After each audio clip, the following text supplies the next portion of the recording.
The Yosemite by John Muir. Chapter 8. The Flowers. Yosemite was all one glorious flower garden before plows and scythes and trampling, biting horses came to make its wide open spaces look like farmers' pasture fields. Nevertheless, countless flowers still bloom every year in glorious profusion on the grand talus slopes, wall benches, and tablets, and in all the fine cool side canyons up to the rim of the valley and beyond, higher and higher to the summits of the peaks. Even on the open floor and in easily reached side nooks, many common flowering plants have survived and still make a brave show in the spring and early summer. Among these we may mention tall antheras, Penstemon lutea and Penstemon Douglasii, with fine blue and red flowers, Spraguea, scarlet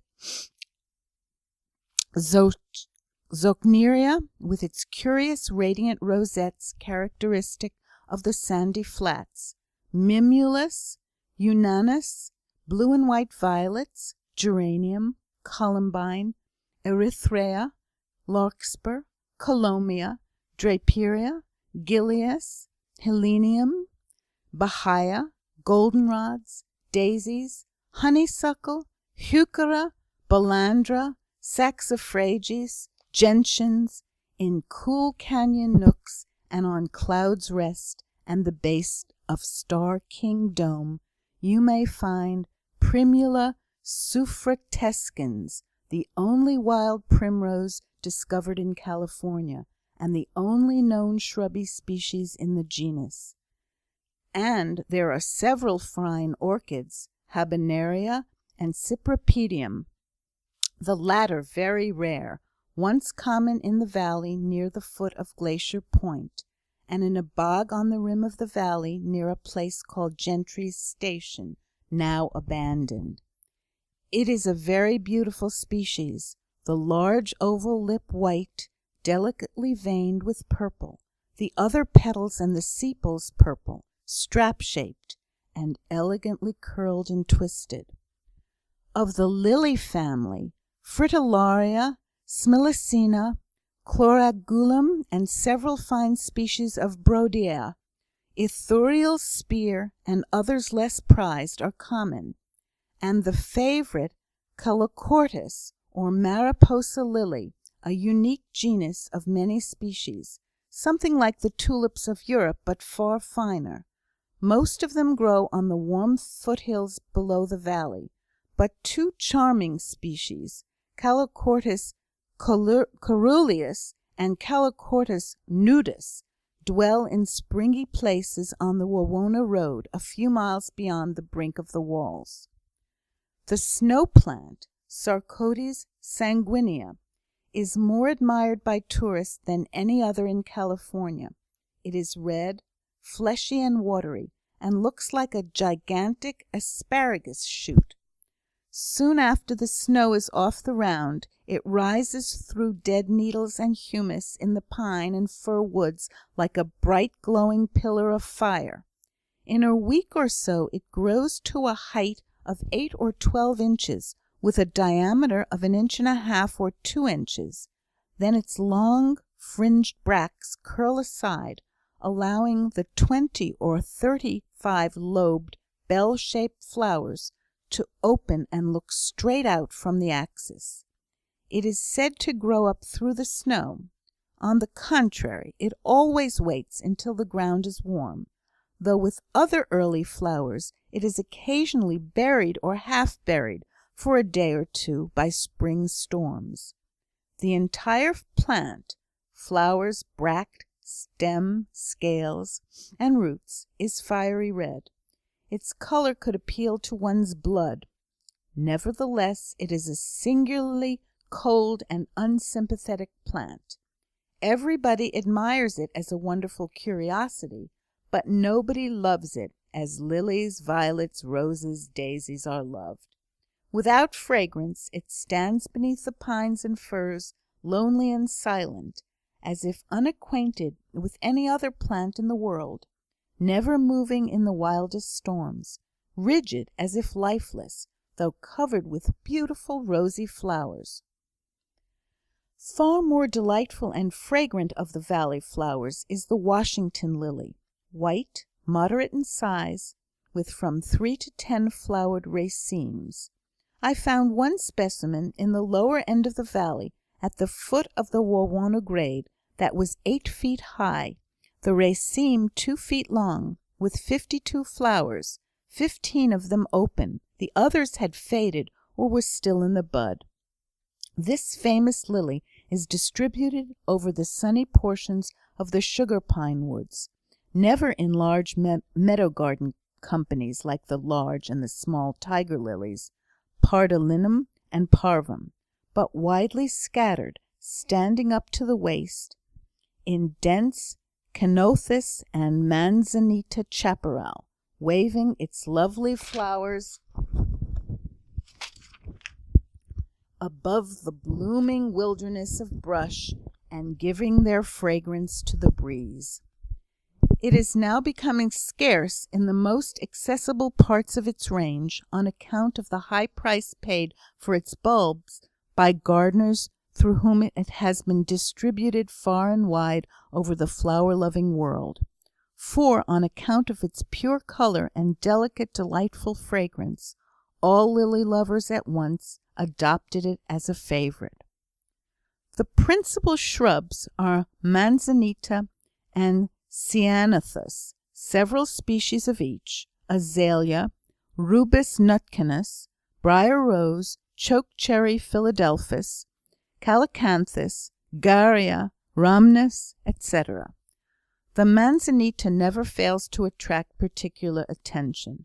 The species common in the valley is usually about 6 or 7 feet high, round-headed, with innumerable branches, red or chocolate color bark, pale green leaves set on edge, and a rich profusion of small, pink, narrow-throated, urn-shaped flowers, like those of arbutus. The knotty, crooked, angular branches are about as rigid as bones, and the red bark is so thin and smooth on both trunk and branches they look as if they had been peeled and polished and painted. In the spring, large areas on the mountain up to a height of 8,000 or 9,000 feet are brightened with the rosy flowers, and in autumn with their red fruit. The pleasantly acid berries, about the size of peas, look little like apples, and a hungry mountaineer is glad to eat them, though half their bulk is made up of hard seeds. Indians, bears, coyotes, foxes, birds, and other mountain people live on them for weeks and months. The different species of ceanothus, usually associated with manzanita, are flowery, fragrant, and altogether delightful shrubs, growing in glorious abundance, not only in the valley, but high up in the forest on sunny or half-shaded ground. In the sugar pine woods, the most beautiful species is Ceanothus interregimus, often called California lilac or deer brush. It is 5 or 6 feet high, with slender branches, glossy foliage, and abundance of blue flowers in close, showy panicles. 2 species, Ceanothus prostrates and Ceanothus procumbens, spread smooth, blue-flowered mats and rugs beneath the pines, and offer fine beds to tired mountaineers. The commonest species, Ceanothus cordulatus, is most common in the silver fir woods. It is white-flowered and thorny, and makes dense thickets of tangled chaparral, difficult to wade through or to walk over, but it is pressed flat every winter by 10 or 15 feet of snow. The western azalea makes glorious beds of bloom along the river bank and meadows. In the valley it is from 2 to 5 feet high, has fine green leaves, mostly hidden beneath its rich profusion of large, fragrant, white and yellow flowers, which are in their prime in June, July, and August, according to the elevation, ranging from 3,000 to 6,000 feet.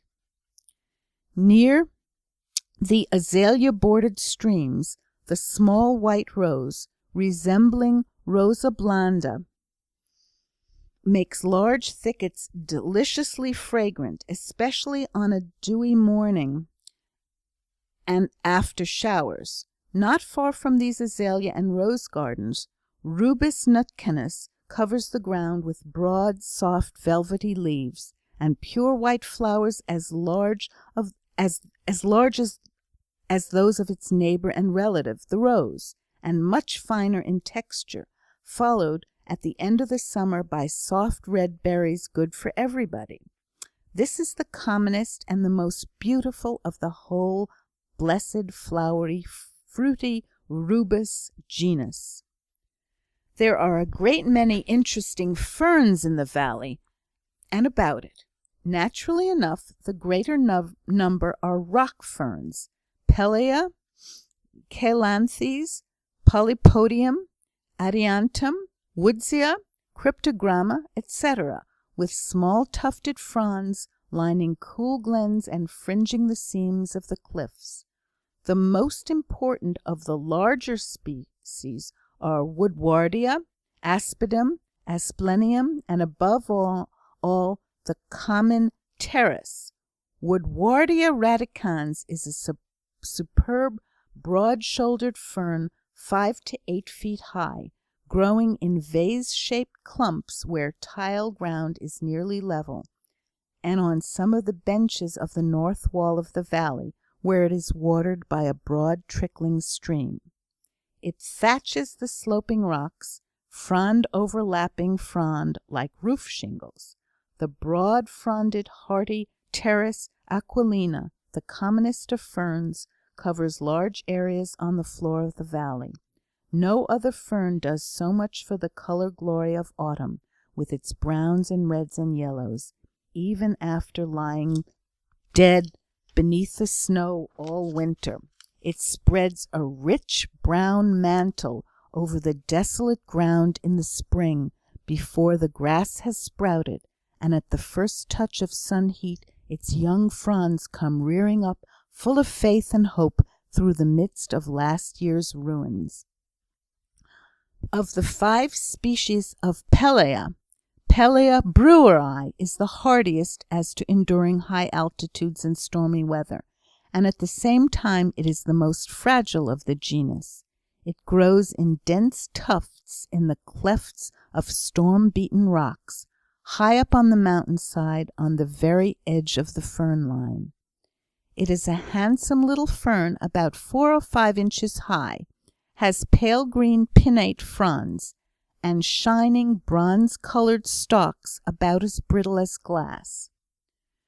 Its companions on the lower part of the range are Cryptogramma acrodecoides and Phegopteris alpestris, the latter with soft, delicate fronds, not in the least like those of rock fern, though it grows on the rocks where the snow lies longest. Pelea bridgesii, with blue-green, narrow, simply pinnate fronds, is about the same size as breweri and ranks next to it as a mountaineer, growing in fissures, wet or dry, and around the edges of boulders that are resting on glacier pavements with no fissures whatever. About 1,000 feet lower we find the smaller, more abundant Phaeroptis densa on ledges and boulders strewn, fissured pavements, watered until late in summer from oozing currents, derived from lingering snowbanks. It is, or rather was, extremely abundant between the foot of the Nevada and the head of the vernal fall, but visitors with great industry have dug out almost every root, so that now one has to scramble in out-of-the-way places to find it. The 3 species of Caolanthes in the valley, Caolanthes california, Caolanthes gracemilla, and Myriophylla, with beautiful 2 to 4 pinnate fronds, an inch to 5 inches long, adorn the stupendous walls, however dry and sheer. The exceedingly delicate Californica is so rare that I have found it only once. The others are abundant, and are sometimes accompanied by the little gold fern, Gymnogramma triangularis, and rarely by the curious little Botrychium simplex, some of them less than an inch high. The finest of all the rock ferns is Adiantum peditum, lover of waterfalls and the finest spray dust. The homes it loves best are overleaning cave-like hollows beside the larger falls, where it can wet its fingers with their dewy spray.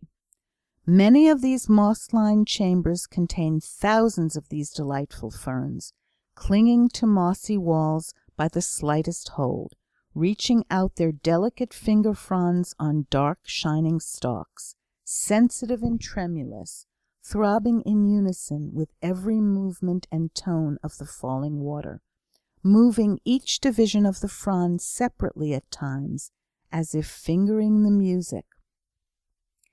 May and June are the main bloom months of the year. Both the flowers and the falls are then at their best. By the 1st of August, the midsummer glories of the valley are past their prime. The young birds are then out of their nests. Most of the plants have gone to seed. Berries are ripe.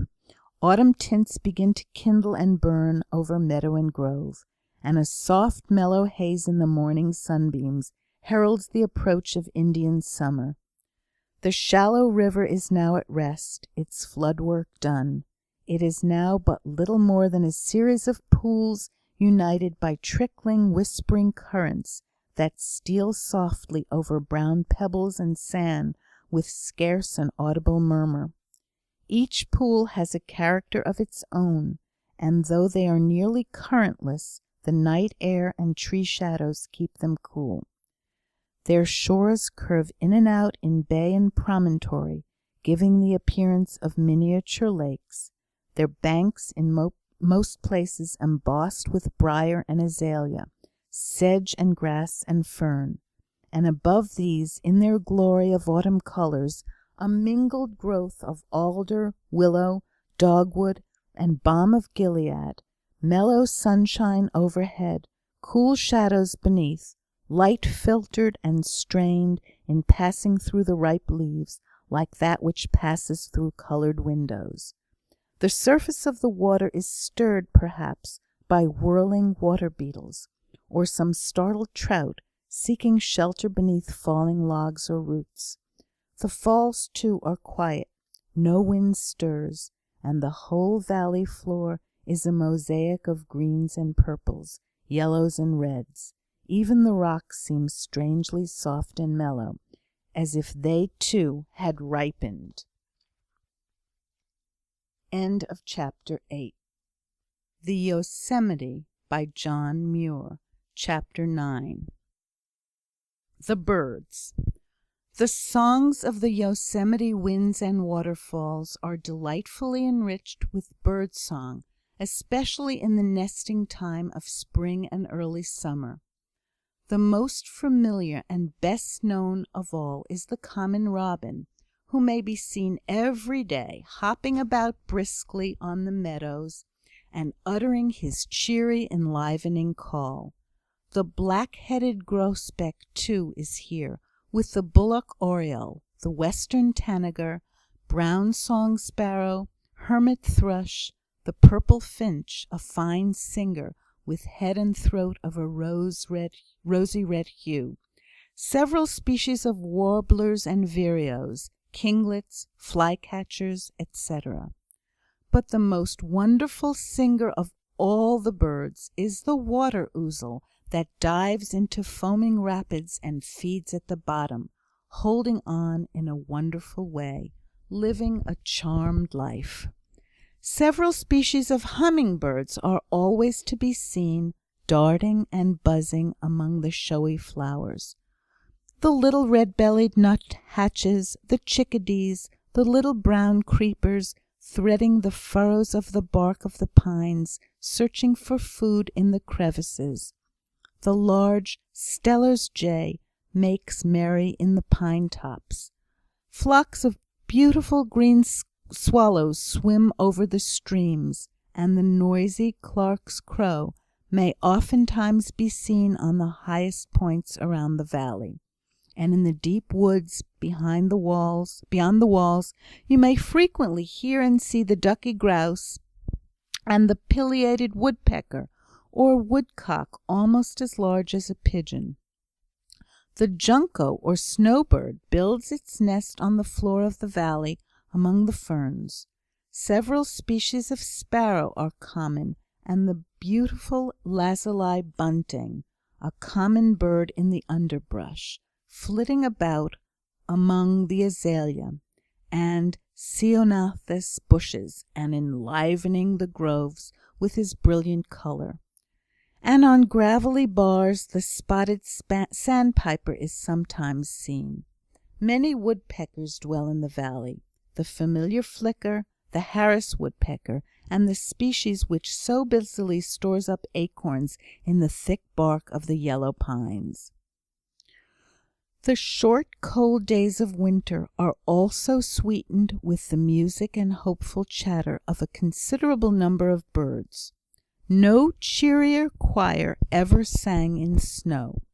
First and best of all is the water ouzel, a dainty, dusky little bird about the size of a robin, that sings in sweet fluty song all winter and all summer, in storms and calms, sunshine and shadow, haunting the rapids and waterfalls with marvelous constancy, building his nest in the cleft of a rock bathed in spray. He is not web-footed, yet he dives fearlessly into the foaming rapids, seeming to take the greater delight the more boisterous the stream, always as cheerful and calm as any linnet in a grove. All his gestures as he flits about amid the loud uproar of the falls bespeak the utmost simplicity and confidence.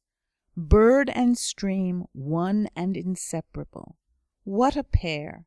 Yet they are well related. A finer bloom than the foam bell in an eddying pool is this little bird. We may miss the meaning of the loud resounding torrent, but the flute-like voice of the bird, only love is in it. A few robins, belated on their way down from the upper meadows, linger in the valley and make out to spend the winter in comparative comfort, feeding on the mistletoe berries that grow on the oaks.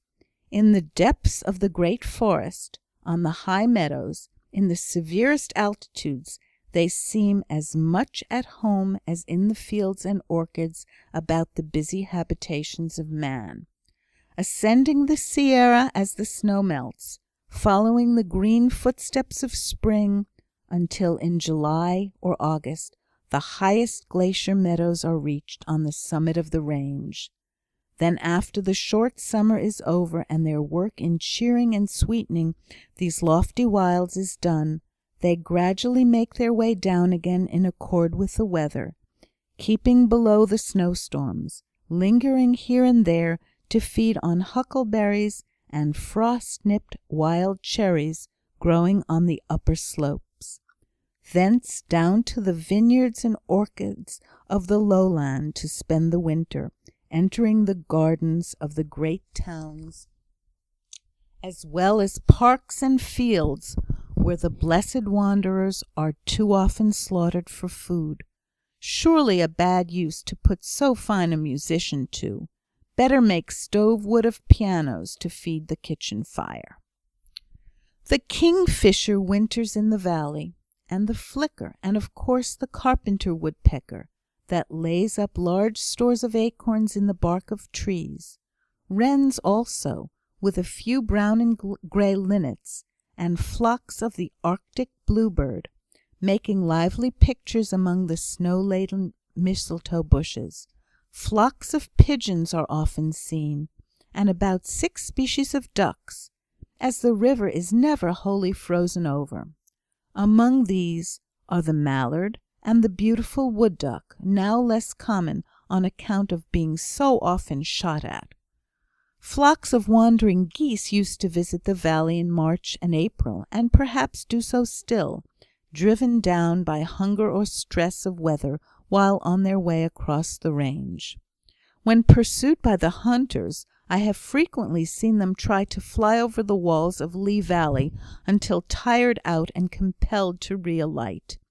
Yosemite magnitudes seem to be as deceptive to geese as to men, for after circling to a considerable height and forming regular harrow-shaped ranks, they would suddenly find themselves in danger of being dashed against the face of the cliff, much nearer the bottom than the top. Then, turning in confusion, with loud screams, they would try again and again until exhausted and compelled to descend. I have occasionally observed large flocks on their travels crossing the summit of the range at a height of 12,000 to 13,000 feet above the level of the sea, and even in so rare an atmosphere as this, they seem to be sustaining themselves without extra effort. Strong, however, as they are of wind and wing, they cannot fly over Yosemite walls, starting from the bottom. A pair of golden eagles have lived in the valley ever since I first visited it, hunting all winter along the northern cliffs and down the river canyon. Their nest is on a ledge of the cliff over which pours the Nevada Fall. Perched on the top of a dead spar, they were always interested observers of the geese when they were being shot at. I once noticed one of the geese compelled to leave the flock on account of being sorely wounded, although it still seemed to fly pretty well. Immediately the eagles pursued it, and no doubt struck it down, although I did not see the result of the hunt. Anyhow, it flew past me up the valley, closely pursued. One wild stormy winter morning, after 5 feet of snow had fallen on the floor of the valley, and the flying flakes driven by a strong wind still thickened the air, making darkness like the approach of night, I sallied forth to see what I might learn and enjoy. It was impossible to go very far without the aid of snowshoes, but I found no great difficulty in making my way to a part of the river where one of my ouzels lived. I found him at home busy about his breakfast, apparently unaware of anything uncomfortable in the weather. Presently he flew out to a stone against which the icy current was beating, and turning his back to the wind, sang as delightfully as a lark in springtime. After spending an hour or two with my favourite, I made my way across the valley, boring and wallowing through the loose snow, to learn as much as possible about the way the other birds were spending their time. In winter one can always find them, because they are then restricted to the north side of the valley, especially the Indian Canyon groves, which from their peculiar exposure are the warmest. I found most of the robins cowering on the lee side of the larger branches of the trees, where the snow could not fall on them, while 2 or 3 of the most venturesome were making desperate efforts to get at the mistletoe berries by clinging to the underside of the snow-crowned masses, back downward, something like woodpeckers. Every now and then some of the loose snow was dislodged and sifted down on the hungry birds, sending them screaming back to their companions in the grove, shivering and muttering like cold, hungry children. Some of the sparrows were busy scratching and pecking at the feet of the larger trees where the snow had been shed off, gleaning seeds and benumbed insects, joined now and then by a robin weary of his unsuccessful efforts to get at the snow-covered mistletoe berries. The brave woodpeckers were clinging to the snowless sides of the larger boles and overarching branches of the camp trees, making short flights from side to side of the grove, pecking now and then at the acorns they had stored in the bark, and chattering aimlessly as if unable to keep still, evidently putting in the time in a very dull way. The hardy nuthatches were threading the open furrows of the barks in their usual industrious manner, and uttering their quaint notes, giving no evidence of distress. The Steller's jays were, of course, making more noise and stir than all the other birds combined, ever coming and going with loud bluster, screaming as if each had a lump of melting sludge in his throat, and taking good care to improve every opportunity afforded by the darkness and confusion of the storm to steal from the acorn stores of the woodpeckers. One of the golden eagles made an impressive picture as he stood bolt upright on the top of a tall pine stump, braving the storm, with his back to the wind and a tuft of snow piled on his broad shoulders, a monument of passive endurance. Thus every storm-bound bird seemed more or less uncomfortable, if not in distress. The storm was reflected in every gesture, and not one cheerful note, not to say song, came from a single bill.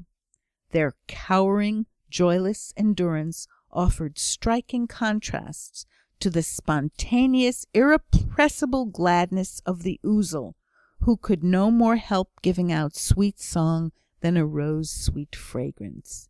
He must sing, though the heavens fall. End of chapter 9. The Yosemite by John Muir, Chapter 10. The South Dome. With the exception of a few spires and pinnacles, the South Dome is the only rock about the valley that is strictly inaccessible without artificial means, and its inaccessibility is expressed in severe terms. Nevertheless, many a mountaineer, gazing admirably, tried hard to invent a way to the top of its noble crown, all in vain, until in the year 1875 George Anderson, an indomitable Scotchman, undertook the adventure. The side facing Tenaya Canyon is an absolutely vertical precipice, from the summit to a depth of about 1,600 feet, and on the opposite side it is nearly vertical for about as great a depth. The southwest side presents a very steep and finely drawn curve, from the top down 1,000 feet or more, while on the northeast, where it is united with the Cloud's Rest Ridge, one may easily reach a point called the Saddle, about 700 feet below the summit. From the saddle, the dome rises in a graceful curve, a few degrees too steep for unaided climbing, besides being defended by overleaning ends of the concentric dome layers of the granite. A year or two before Anderson gained the summit, John Conway, the master trail builder of the valley, and his little sons, who climbed smooth rocks like lizards, made a bold effort to reach the top by climbing barefooted up the grand curve with a rope which they fastened at irregular intervals by means of eye bolts driven into joints of the rock. But finding that the upper part would require laborious drilling, they abandoned the attempt, glad to escape from the dangerous position they had reached, some 300 feet above the saddle. Anderson began with Conway's old rope, which had been left in place, and resolutely drilled his way to the top, inserting eye bolts 5 to 6 feet apart, and making his rope fast to each in succession, resting his feet on the last bolt while he drilled a hole for the next above. Occasionally some irregularity in the curve or slight foothold would enable him to climb a few feet without a rope, which he would pass and begin drilling again. And thus the whole work was accomplished in a few days. From this slender beginning he proposed to construct a substantial stairway which he hoped to complete in time for the next year's travel. But while busy getting out timber for his stairway and dreaming up the wealth he hoped to gain from his tolls, he was taken sick and died all alone in his little cabin. On the 10th of November, after returning from a visit to Mount Shasta, a month or two after Anderson had gained the summit, I made haste to the dome, not only for the pleasure of climbing, but to see what I might learn. The first winter storm clouds had blossomed, and the mountains and all the high points about the valley were mantled in fresh snow. I was therefore a little apprehensive of danger from the slipperiness of the rope and the rock. Anderson himself tried to prevent me from making the attempt, refusing to believe that anyone could climb his rope in the now muffled condition in which it then was. Moreover, the sky was overcast, and solemn snow clouds began to curl around the summit, and my late experience on icy Shasta came to mind.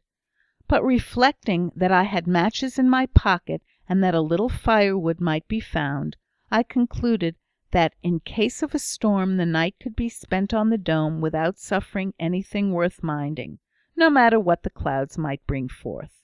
I therefore pushed on and gained the top. It was one of those brooding, changeful days that come between Indian summer and winter, when the leaf colors have grown dim, and the clouds come and go among the cliffs like living creatures looking for work, now hovering aloft, now caressing rugged rock brows with great gentleness, or wandering afar over the tops of the forest, touching the spires of fir and pine with their soft silken fringes, as if trying to tell the glad news of the coming of snow. The first view was perfectly glorious, a massive cloud of pure pearl luster, apparently as fixed and calm as the meadows and groves in the shadow beneath it, was arched across the valley from wall to wall, one end resting on the ground abutment of El Capitan, the other on Cathedral Rock. A little later, as I stood on the tremendous verge overlooking Mirror Lake, a flock of smaller clouds, white as snow, came from the north, trailing their downy skirts over the dark forests, and entered the valley with solemn, godlike gestures through Indian Canyon and over the North Dome and Royal Arches, moving swiftly, yet with majestic deliberation. On they came, nearer and nearer, gathering and massing beneath my feet, and filling the Tenaya Canyon. Then the sun shone free, lighting the pearly gray surface of the cloud-like sea and making it glow. Gazing, admiring, I was startled to see for the first time the rare optical phenomenon of the spectre of the Brocken. My shadow, clearly outlined, about half a mile long, lay upon this glorious white surface with startling effect. I walked back and forth, waved my arms, and struck all sorts of attitudes to see every slightest movement enormously exaggerated.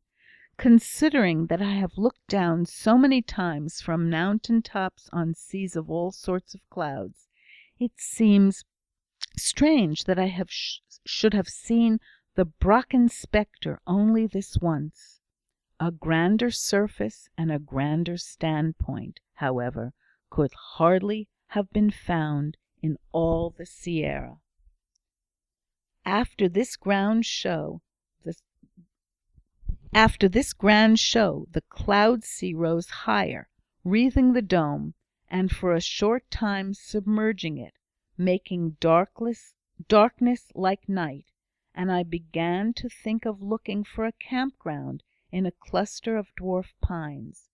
But soon the sun shone free again, the clouds, sinking lower and lower, gradually vanished, leaving the valley with its Indian summer colors apparently refreshed, while to the eastward the summit peaks, clad in new snow, towered along the horizon in glorious array.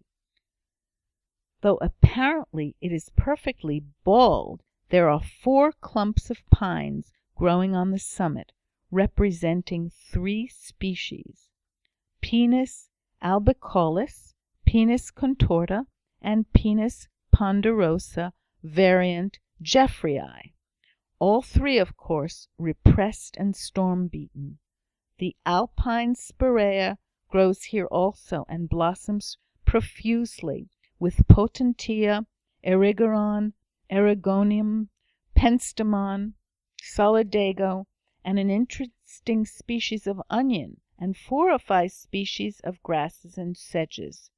None of these differs in any respect from those of other summits of the same height, excepting the curious little narrow-leaved waxen-bulbed onion, which I had not seen elsewhere.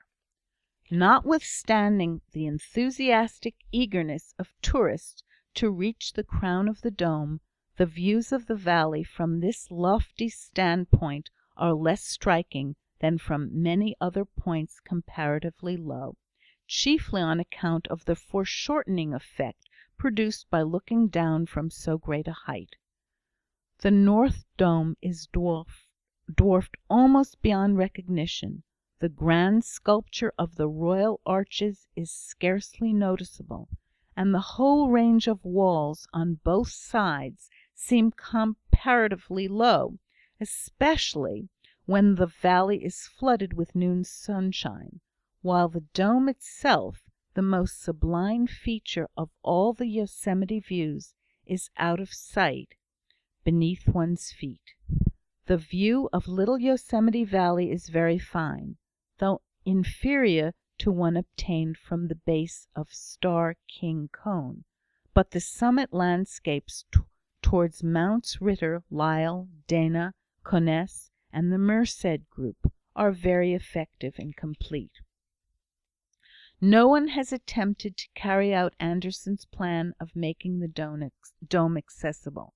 For my part, I should prefer leaving it in pure wildness, though, after all, no great damage could be done by tramping over it. The surface would be strewn with tin cans and bottles, but the winter gales would blow the rubbish away. Avalanches might strip off any sort of stairway or ladder that might be built. Blue jays and Clark's crows have trodden the dome for many a day, and so have beetles and chipmunks, and Tissiack would hardly be more conquered or spoiled should man be added to her list of visitors. His louder scream and heavier scrambling would not stir a line of her countenance.